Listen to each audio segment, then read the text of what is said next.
Hello and welcome to another episode of the PropSwap podcast. We are your hosts, Ian Epstein. And Luke Pergande. And we are also the founders of PropSwap, the first marketplace to buy and sell sports bets. Thank you so much for joining us this week. We've got another great episode for you. We will discuss some of the NFL awards and some cool parlay surrounding those. We will talk about the college football playoffs coming down to the wire here with some of these conference championship games and another crazy week to cap off the regular season. But first, I thought we would do a quick update on the California sports betting situation. It's been a while since we discussed it. As we did talk about a year ago, there was a ballot question last November for voters in California to decide basically whether or not they wanted legal sports betting in the state. And there was a ballot initiative backed by FanDuel, DraftKings, and some other big sports books, and it failed pretty spectacularly. It only received 16% of the yes vote. But there's been some developments in the last couple of weeks that I thought were interesting. These two individuals have sponsored an initiative that would put sports betting back on the ballot in November 2024. These have been individuals named Casey Thompson and Reeve Collins, come from a poker and technology background. Thompson launched a poker publication called All In Magazine, which if you've been in and around poker at any point in the last 20 years, you're familiar with that magazine. And then the pair co-founded a company called Pala Interactive. Pala is a betting software supplier, which sold to Boyd, which is like a casino company, last year for $170 million. And so Thompson and Collins, want to get sports betting legalized in California, but they know, as does everyone, that in order for any initiative to succeed, they would need the support of the tribes. So they put forward a proposal. It has a bunch of items in it, but the main headline that I pulled is that each sports betting app in California would be branded with the tribe's name, but it would be operated by a third party. Thompson and Collins met with the California Nations Indian Gaming Association, which, think of them as basically just the governing body of these tribal casinos. They met with them to get their feedback, and they pitched, the thing they pitched in the proposal is that this would be a way to eliminate the illegal sports betting market, which, Luke and I, we talk about all the time, is that if there's all this illegal sports betting going on in California, and, why not at least, try and eliminate that and make money while doing so. But things did not go well. The chairman of the association was quoted as saying, quote, "It was very much what we expected." And this is now him imitating the other people. We're going to come in and do this for you, and no one else can do this, and we're just going to walk away. And then he goes on to say, if it sounds too good to be true, it most likely actually is. He also said, quote, "They keep talking about we're going to eliminate all the gray market in sports betting, all the illegal operations in California, but they never actually say how they're going to do it, because the only way they're going to be able to do it is with these backroom deals to buy up all these illegal offshore operators." And basically the chairman was saying the proposal is going to cleanse these illegal websites and bring them into the state as clean players. So he's basically saying the way that they're going to clean up the gray market is by allowing offshore websites like Pinnacle or Five Dimes or Bovada maybe to apply legally in California and then basically erase their history, which I guess is what Ontario did in Canada, because they had a lot of gray market operators. But the result was a vote of 18-0, that association, against the proposal. So Luke, I'll pose it to you. Clearly we cannot we're not going to live our whole lives where the largest state in the country does not have legal sports betting, but these tribes seem so unmotivated for any change because the status quo seems to be doing pretty well for them. And so, we've talked about possible solutions previously, but given kind of these new developments and some of those quotes from the chairman, I mean, where do you see this thing going, and what is a potential solution at the end? Yeah. So you're saying that California, which has, if it was a country, would be the fifth largest economy in the world, judged by GDP, more productive than the UK and India, is going to have sports betting while we're alive? I agree with you. It is asinine that, honestly, that we sit here today and they don't have it. I have a million friends who are confident that India will eventually be the number one GDP in the world. I don't know about if that'll happen while we're on this earth, but like I just said, California is number 5 if it were a country in the world. So it would immediately, of course, be the largest sports betting state in America. Yeah, I mean, look, like, as you were giving the background, it sounded like these guys might, they've made 170 million. They've had successful acquisition of Boyd. That's great. And it seems like they have some sports betting knowledge. So it sounded like that story was going to end with, maybe this had a good ending, that they could get some traction. But it seems like the tribes just aren't on board. Like, I don't understand why we're involving the illegal market. Like, go back to last November, it was definitely a tug of war between DraftKings, FanDuel, MGM, and then all the tribes, Pachanga near San Diego and a bunch of casinos in Palm Springs, etc. And those guys battling with each other. So I'm not understanding why these guys are trying to involve the offshore market. Yeah. My guess is that that's where their connections lie, right? Like through their they started a company that was a betting service provider. My guess is maybe they provided some services to some illegal websites, and they have not provided these services to your FanDuel and DraftKings. So they have stronger connections with those, illegal websites more so than FanDuel and DraftKings. But we talked about this about a year ago, where it's like, look, FanDuel, DraftKings, they try to basically force their way into the state by creating an initiative that would just allow them to operate without any connection to the land-based casinos. And they kind of try to pass it off as this like cure for homelessness. And it seems like the voters saw right through that.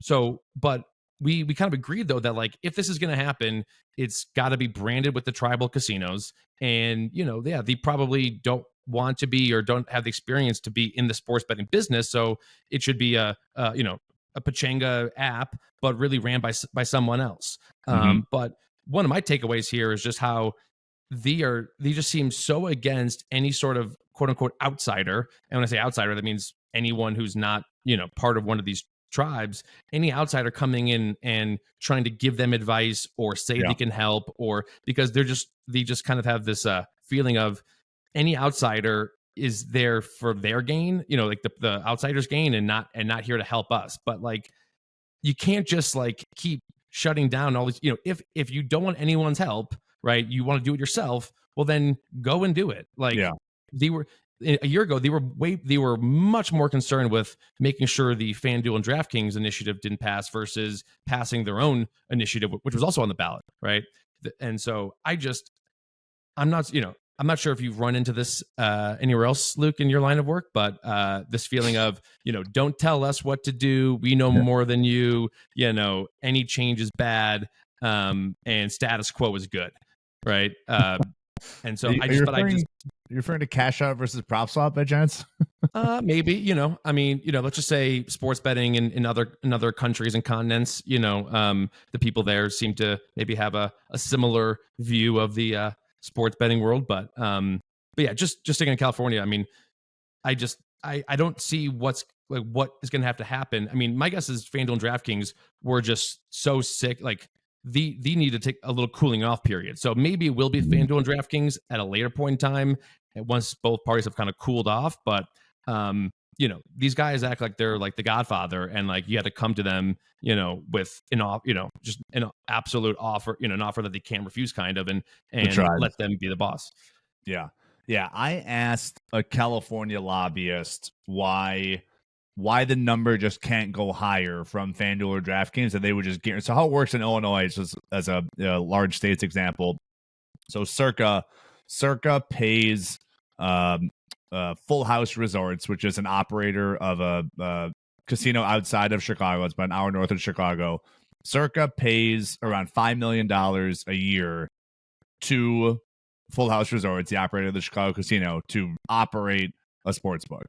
And to me, it's just like whatever the number is in California, it's obviously much higher than 4. It's 40, if not more, per year.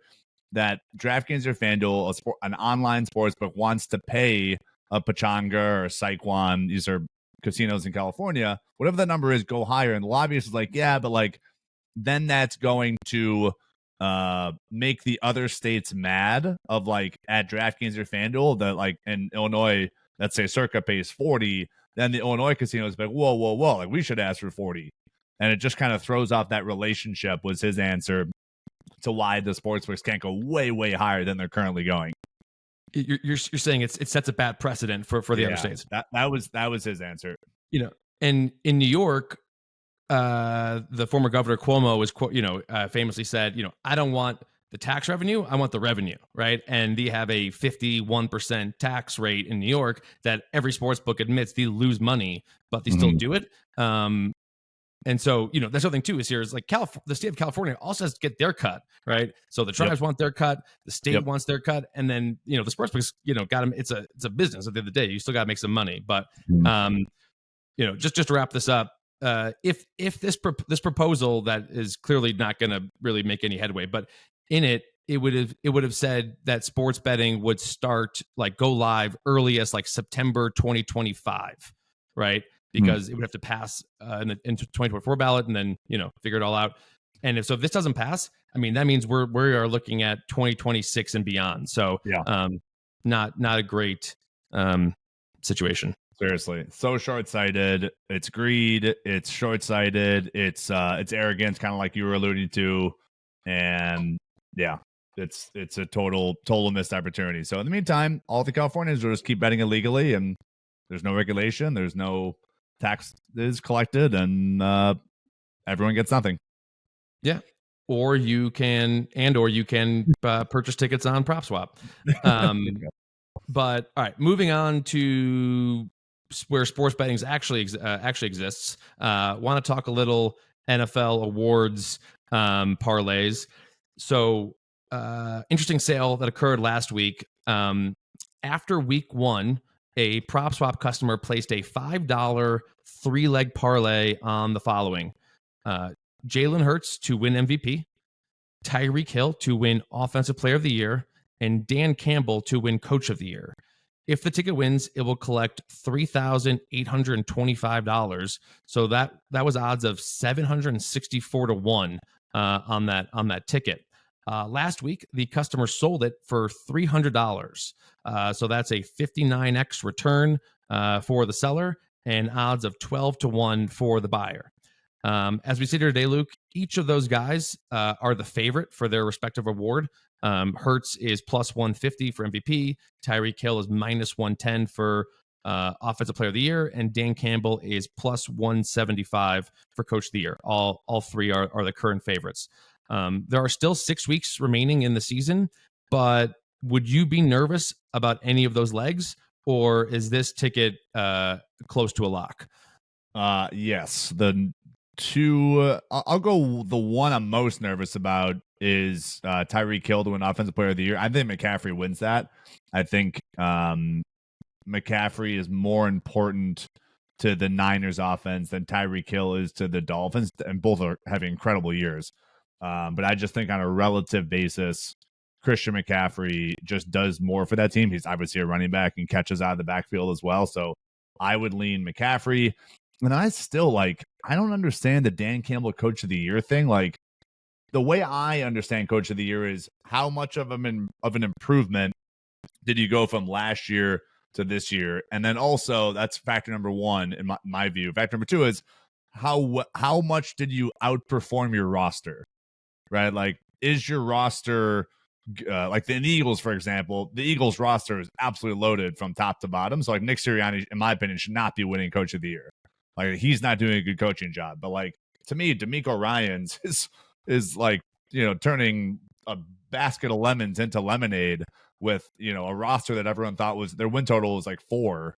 Like, they expected the Bucs expect them to go 4-13. What he's doing down there, to me, is he should win Coach of the Year. So those would be my 2 pushbacks. Yeah. Look, I've already given my my coach of the year breakdowns. Granted, I picked the wrong coach of the year before the season. I was going with Dennis Allen, but I totally agree with you on what the expectations of coach of the year are. Again, I'm still kind of confused. Now, look, I think the lines are a little confusing because they didn't make the playoffs last year, but yet they were everyone's trendy team this year. So it's like if if you're judging them on their actual record last year, you got to factor in the fact that they were 1-7 to start last year and missed the playoffs, and not judge them on the fact that they were everyone's trendy pick. I think you kind of have to win. Actually, you don't even have to win the division because Brian Daboll won it last year. They didn't win the division, so that was a joke. I yeah, that he won that.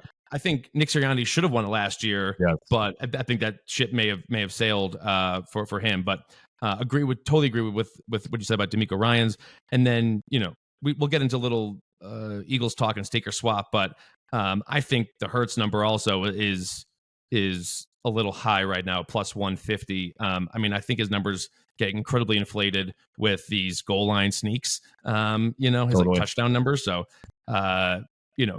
Mahomes and Lamar Jackson, I think, are like way more important to their teams than Hurts. Like, Hurts is really good. I'm not gonna say he's bad. He's really good, but with that offensive line and the weapons they have at receiver, I think Gardner Minshew could also have a winning record with that team. Agreed. So definitely an interesting parlay. Like I said, sold for $300. We will see if that person ends up trying to flip it later on in the season. Another parlay that I wanted to discuss. This has not sold yet, but this is an even crazier awards parlay. Let's see. Back in June, a customer placed a $10 bet on a 4-leg parlay: Mahomes to win MVP, CJ Stroud to win Offensive Rookie of the Year, Micah Parsons to win Defensive Player of the Year, and Christian McCaffrey to win Offensive Player of the Year. Again, $10 bet to win $102,000. As we sit here today, the market value is $3,850. So I know you're feeling on McCaffrey. CJ Stroud is as close to a lock as anything to win Offensive Rookie of the Year. So where do you stand? Would you sell this ticket for $3,850? Would you even take less for it just to get rid of it, or would you keep holding it with this news of Myles Garrett's injury and Mahomes maybe having a good finish to the season? Yeah, I do think it's Micah Parsons or TJ Watt, I think. But then if anyone watched the Thanksgiving games, I'm sure most people did, that listen to this podcast, like what Deron Bland has done, we are at the halfway point, and he's returned 5 picks to the house. Like, that is absolutely outrageous. Like, I can't even, that is one of the best individual performances at the halfway point of a regular season I've ever heard of. It's completely mind-boggling. Kid went to Sacramento State and then went to Fresno State, 5th round draft pick last year. He's in his 2nd year and he's doing this. Like, that is off the charts impressive. So he deserves a nod added too. I get it that Micah Parsons is one of the best defensive players in the history of the game, but what Deron Bland is doing deserves something. I don't know how we can award this guy, but if he, that's already the record. It's already the most pick sixes in NFL history. So yeah, there's just a little bit of uncertainty with that Defensive Player of the Year award. Yeah, I would agree with that. It stinks that corners never win this award, it seems like, because at a certain point, teams just stop throwing to the wherever the corner is. But a linebacker, defensive lineman can move around, so he's on one side one play, and then he's on the other side, and there's just way more. It's in that person's control way more to make an impact on the game. Hard to say. About Parsons without knowing more about the Myles Garrett injury. But if Myles Garrett didn't get hurt, I would say he's definitely in the driver's seat for it. And again, to your point, I think TJ Watt is also should be considered for it. But again, and then back to the MVP thing, I'm still riding the Lamar train. I know his game on Sunday night wasn't the best, but no turnovers, got the W. I'm not giving up on Lamar. So I would also be trying to sell this. And I like Tyreek a little more than McCaffrey in terms of the offensive player of the year. But it's just tough. It's tough to handicap when these things are voted on. It's not Right. like Who's going to win the game? Who's going to win the game, who's going to have the most rushing touchdown. Like it's a little harder to handicap when it's voted upon. And as we've discussed a lot here, the last 4 weeks of the season are weighted way more than the first 4 weeks of the season. So it's difficult to say. So in that, again, we're talking about $5 bets and $10 bets here being flipped for thousands of dollars. So potentially, so definitely something that we will keep our eye on. So and then don't have to discuss it that much, but I was not shocked, but I was just it caught my eye when I was looking at the MVP odds, and I saw Dak Prescott as now the third favorite to win the MVP. So that's something I'll also keep my eye on, because talk about a guy who is like so polar. I mean, I think it's just when you wear the star on your helmet, everyone either wants to hate you or love you. But as someone who led the league in interceptions, last year he led the league in interceptions, and now he's third favorite for MVP. I thought that was interesting. More to come on that in the coming weeks. But I wanted to switch gears to college football. Once again, a crazy week, or I should say, a crazy day on Saturday. We'll get to the Michigan-Ohio State game, but first, just wanted to start with the Alabama-Auburn game. I cannot believe Auburn lost that game.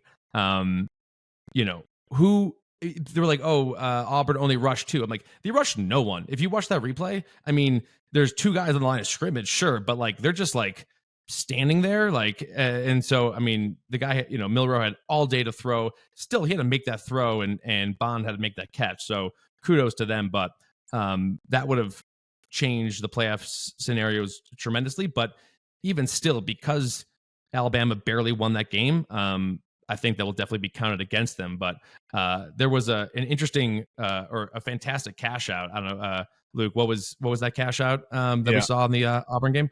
Yeah, we posted it on our Instagram. So 10K at plus 650 Auburn money line, and he cashed out for 61,000, like 61,600. Apparently, it was just before that crazy 4th and 31 conversion from Alabama's offense. Like, my goodness, like, does it get any more well timed than a cash out at that time? So yeah, one of the best cash outs I've ever seen. To make 6x on an individual football game is awesome. Totally. And just like to have the presence in that gap of like, okay, there's a timeout and they're going to come back and run this fourth and goal from the 31 play, and in that time frame to be like, you know what, to take that cash out. And as because I'm sure most people, as I like, when I'm sweating a bet that hard, I'm like so like enraptured in the game, and like it's just hard to kind of like all of a sudden put your focus onto like the cash out. And my guess is he was maybe just checking that offer all game long, and so it was part of what he was doing. But yeah, totally just an all-time great cash out to take 61K before the game ends, basically, on a losing ticket. But so after the dust settled on this last week, 7 of the top 8 teams will be playing in a conference championship game this weekend, with 4 of those 7 playing against each other. That, of course, is the Pac-12 championship, Oregon versus Washington, which now that spread is even larger than last week. And then the other one is the SEC championship, Alabama versus Georgia. I think we can all agree that the winner of Oregon-Washington will be in and the loser will be out. But I think the biggest question on everyone's mind is what the committee will do if Florida State wins. Florida State currently undefeated. The score against Florida makes it seem like it was a more decisive victory than it actually was. Florida was in that game. I bet Florida +7. They were covering for the first 57 minutes, and then was not covering. But if all the favorites win this weekend, speaking of Georgia, Michigan, Oregon, Texas, and Florida State, then you will have 5 very deserving conference champions, but only 4 spots. And obviously, Florida State will be undefeated, and Texas will have 1 loss that was an overtime loss to Oklahoma on a neutral field. So, what do you if those are the 5 teams, what do you think the committee will do? Yeah, I mean, I said this last week. I'd be beside myself if I was a Seminole, but I don't think Florida State gets in. Which is crazy because you'd have 2 1-loss teams get in over an undefeated team. So yeah, I still stand by that. I just feel like we're in the entertainment business, and Florida State would get absolutely waxed against, say they're the 4, they would get absolutely waxed by Georgia with their backup quarterback in. He looked terrible on Saturday night versus Florida. Like that guy's a scrub. Like that, yeah. Their season's over. So I have to stand by that. I just do not think, because we're in the entertainment business and because this is by TV deals, like what's ESPN paying, or Row or Ford paying for a commercial in a CFP game. I mean, it's millions for a 30-second spot. So we're in the entertainment business. Nobody's, in my opinion, it'll be over by the end of the second quarter if Florida State gets in. So I personally don't think Florida State's going to get in. Yeah, I would agree. I mean, the debate is it the 4 most deserving teams or the 4 best teams? Mm-hmm. And to that, I would say it should be the 4 best teams. That's what people want to see. And yeah, I mean, it stinks for Florida State, but they are not one of the 4 best teams with a backup quarterback. And Jordan Travis was really good. So I would agree with all that. And then the other kind of ironic thing, and I texted you this over the weekend, but I didn't put in the rundown, is just the Pac-12, which, by the way, RIP, we've seen we have 1 last remaining legit Pac-12 game, but this is the first year that the Pac-12 did not have divisions where, the winner of the North plays the winner of the South, and it was just the 2 top teams. And if they had kept the divisions, it would be Washington, Arizona in the championship game. Arizona would have won the Pac-12 South, and then obviously Washington would have had a better conference record and a tiebreaker over Oregon. And so the fact that Oregon is a 9.5-point favorite now, and everyone's pretty much penciling into the Final Four, and if the Pac-12 had not changed that rule, we would not be in that situation. It's kind of ironic, yeah. Totally.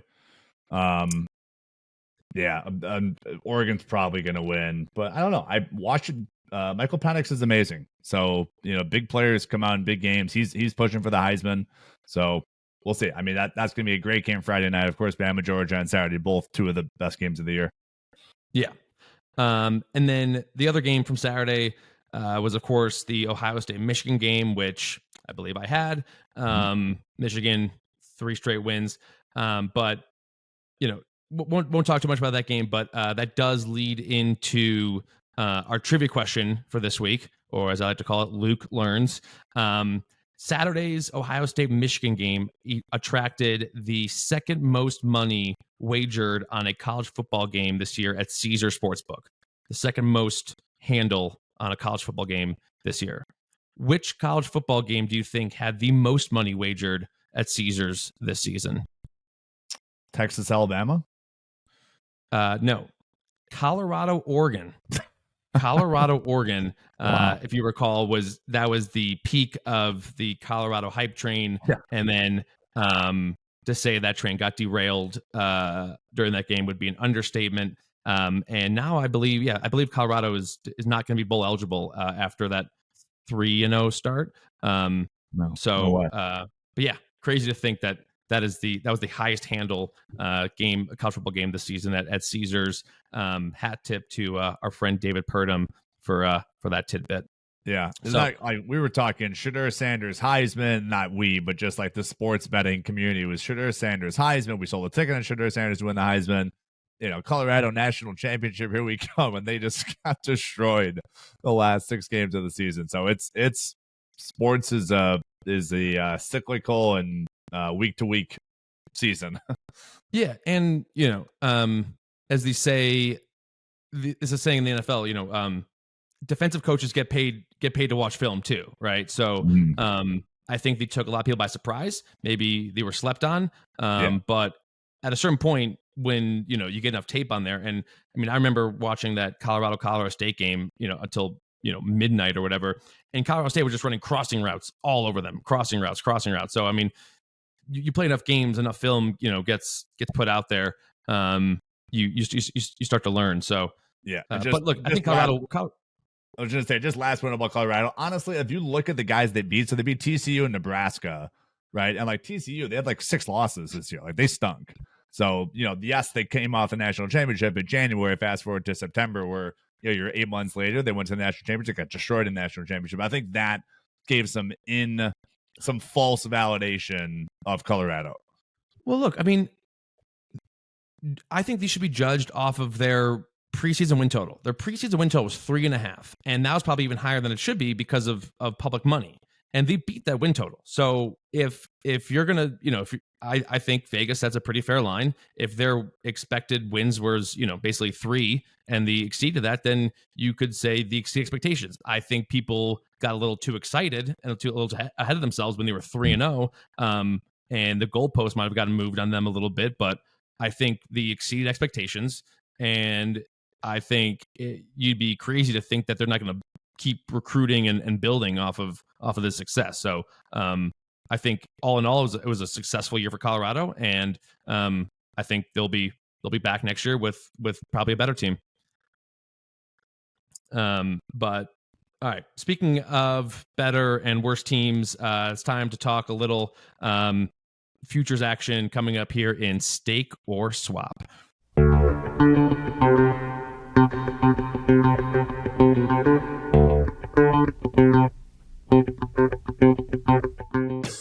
First up, we will be talking once again about the Philadelphia Eagles coming off a crazy come-from-behind win against Buffalo on Sunday in overtime. Currently 4-1 to win the Super Bowl at MGM. I will go first. I am swapping the Eagles at 4-1. As I mentioned previously, I think some of their numbers are just inflated by this tush push play, which again no one can stop. But I think they've gotten just pretty lucky in terms of these close games. I thought if Lane Johnson is out for an extended period of time or injured again, I think he is extremely critical to the run game and the pass game. I mean, that first half, Jalen Hurts was throwing balls away left and right because, there was some defender in his shorts right after the snap. But then the other thing too, listen, great offensive line, a lot of weapons, but their defense is not that good. Their defense ranks 29th in opponent yards, passing yards per game. So their secondary can get lit up. And the rushing defense is definitely better, but it's only 12th in terms of opponents' yards per rush. So I think they've and their turnover differential is -2, and so I just think that at 4-1, I think this is the time to get out. With the number 1 seed, they're probably gonna get the number 1 seed, but I just don't see this team making a legit run in the playoffs. I think there are better teams, the Niners and kind of the Cowboys. And so right now at 4-1, I think this is the time to sell and get out if you're holding an Eagles bet. Yeah. I have a lot of thoughts on the Eagles. I'll keep it brief here. I would still stake them. And so the reason I say that is they're still third. So the Eagles are plus 450 to win the Super Bowl. Chiefs are plus 425. Niners are 4-1. Eagles play the Niners this weekend in Philadelphia. So that's obviously a massive game for that. But the Eagles already beat the Chiefs. And I realized they, came from behind and the Chiefs were up at halftime. I get that. But we should be judged on wins and losses. So I'm not understanding why they're still third. I'll be at the Cowboys-Eagles game, I believe, in Dallas next weekend. Never been to AT&T, so that will be obviously a critical matchup as well. And then lastly, I did talk to our friend who's Lane Johnson trainer. He should be okay for next week for their Niners matchup this weekend. So it doesn't seem like it's serious. Of course, I agree with you that he is critical to their success. So point number one, they're third in the odds, and then point number two is I still don't think they're playing that well. Like I sound probably like a Philadelphia sports fan. They act like they're the worst team in the league when they're like the Super Bowl favorite or third favorite. But like I still think Jalen can play better. I still think Devontae Smith and or AJ Brown. Like it seems like you got to pick one of those receivers per game. It's like they never go off in the same game, and like if they both do, that becomes really lethal. So yeah, for those points, I'll still stake the Eagles at just because they're third overall plus 450. Yeah, I mean, look, that's great news that the lane's going to play. Hopefully, maybe. But if it's like a nagging injury, I mean, then you run the risk of it getting re-injured at a certain point. For sure. And right. And just the point of like, oh, the Eagles haven't played their best football yet. I feel like that Eagles fans love to say that, and the players love to say that. But I mean, they're like they have a point differential of 64 over the season. Cowboys plus 162, Niners plus 140. The only reason why the Chiefs are second favorite is because someone's got to win the AFC, right? So like that those odds are not necessarily indicative of you're right. saying Chiefs are the second best team. It's just like someone's got to win the AFC, and the AFC is definitely weaker. So I like Dallas in that rematch in a couple weeks. And as I've said all year long, I think the 49ers, I still like the 49ers. So I think I would take Cowboys and 49ers over Eagles to win the NFC. But all right, switching back to college football, going to go back to Alabama, pulling the game out of their butt in the Iron Bowl. Currently now 9-1 to win the college football championship over at DraftKings with a critical matchup this weekend in the SEC championship game against Georgia. Luke, we will start with you first. Are you staking or swapping Alabama? Yeah, so I'm gonna swap Alabama at 9-1. They were 5-1. Alabama was to win the national championship before last week, so they've moved the opposite direction in a week. And to me, it's bookmakers seeing what what I've kind of been on the whole season is I just don't trust Jalen Milroe. Like for him to be shouting about the Heisman, I don't know if you saw this clip. He was shouting that he should win the Heisman after that game. Like, dog, you beat Auburn. Like, I don't know what you're getting all happy about. You stink. Like, I don't trust him in the slightest. So couple quick stats about Alabama's offense. 61st in total yards, 96th ranked in passing yards, and 72nd in rushing yards. Georgia is 9th in total yards and 12th in total passing yards. And points, they're 8th overall. Alabama is 17th in points. I don't know how they're getting their points, but it's defensive turnovers or special teams. But yeah, I just do not trust Jalen Milroe. Who knows who wins this weekend? I lean Georgia. They're the better team. It's a rival. I kind of call that a rivalry game, Georgia and Alabama. So those things always seem to come down to the wire. But yeah, I don't trust Alabama in the slightest. Mostly because of Jalen Milroe. Yeah. I will swap them as well. And that's just purely because I think Georgia will win the game. Now, that spread last week was 4.5, and now it's 6.5. Hence why the futures odds also went down. But I fully subscribe to the idea of look ahead games, right? When you're just so focused on the next week's game, it's hard to focus on the current week's game. So, Alabama didn't cover, Georgia didn't cover. The week before, Michigan didn't cover. When you've got a matchup that is like basically your season's on the line, and you're playing a team that you think you can just beat in your sleep. Auburn just lost to like New Mexico State the week before, right? So they're thinking we're just going to steamroll this team and we'll go on to Georgia. So I do think that that's part of the reason why that game was so close. Now that being said, I have also thought that Alabama was they're just not the typical Alabama this year. Still good, but I think Georgia wins that game.